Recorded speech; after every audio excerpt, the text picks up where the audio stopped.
Assalamualaikum warahmatullahi wabarakatuh.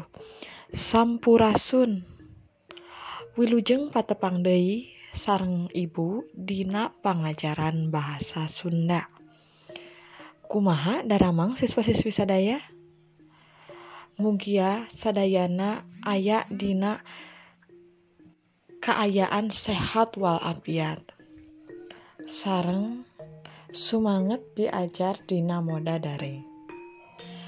Siswa-siswi sadaya, dina danget ieu materi anu baris dipedar nyaeta ngeunaan sajak. Bab katilu dina semester kadua. Nah, ayeuna urang langsung wae pedar materi.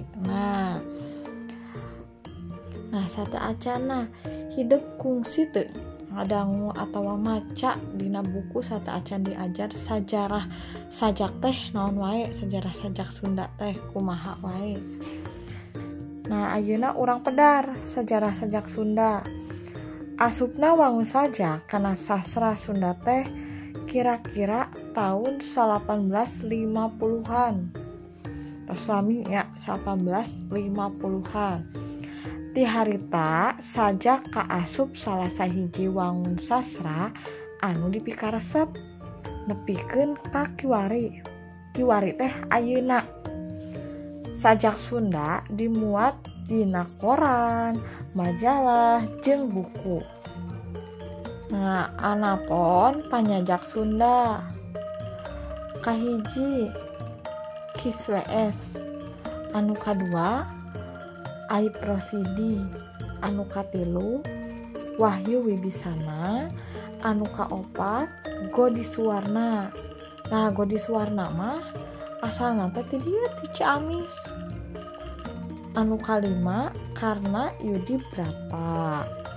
Nah, ayeuna urang pedar oge wangenan sajak. Naon ta ai sajak teh? Sajak nyaeta karangan dina wangun basa ugeran. Ugeran teh sami sareng patokan atawa puisi atawa henteu kaiket ku aturan. Cindekna sajak teh nyaeta karya sastra tulis anu eusina mangrupa ebrehan.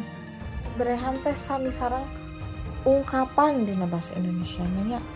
Ungkapan sikap, atawa jiwa pangarangna dina wangun ugeran puisi. Nah, memang umumna sajak diwangun ku sababaraha pada. Ai pada teh naon cenah? Ai pada teh bait benten sareng pada lisan. Ai pada lisan mah baris. Saperti contoh sajak nu aya dina buku. Tapi henteu saeutik deui sajak anu ditulisna ngaguluyur. Saperti tulisan wangun basa lancaran tah. Atawa prosa. Contohna saperti sajak karangan Godisuwarna. Nah, anu salajengna aya ugeran dina sajak, patokan dina sajak. Anu kahiji aya diksi atawa pilihan kecap. Nah, panyajak kudu tapis milihan kecap anu merenah tur ngandung harti nu antep.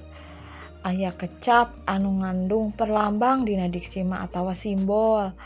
Aya oge anu ngandung babandingan metafor. Nu kadua wirahma nyaeta patali jeung lentong, halon tarikna sora, katet anca gancang maca. Terus nu katilu purwakanti nyaeta sasarwaana sora basa anu aya dina dua kecap atawa leuwih. Nah, salajengna jenis atawa genrena. Genre sajak tah sarua jeung pupuh, pupujian, jeung mantra.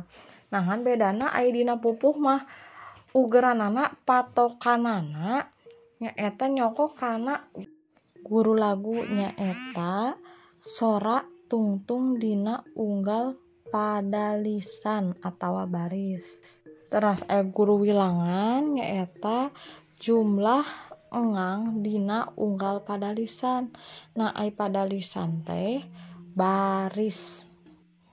Teras dina sapadana oge aya sababaraha pada lisan. Tah ai pada teh bait.